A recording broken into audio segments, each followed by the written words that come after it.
How to add or remove Smart Invert in the control center on the iPhone 16 series.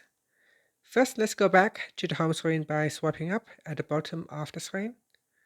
Now from the home screen, swipe down at the top to open up the control center.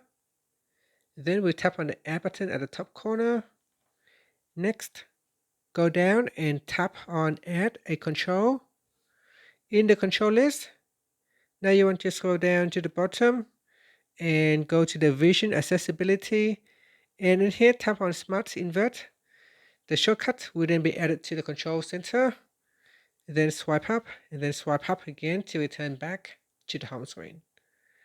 Now to turn on or turn off Smart Invert using the shortcut from the control center, just pull down the control center and tap on Smart Invert. And that's it. Finally, you can swipe up to return back to the home screen. Now if you want to remove the widget from the control center, make sure you have opened up the control center, then tap on the Add button at the top, then tap on the Remove button to remove the Smart Invert shortcut or widget from the control center.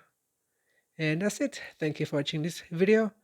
Please like and subscribe to my channel for more videos.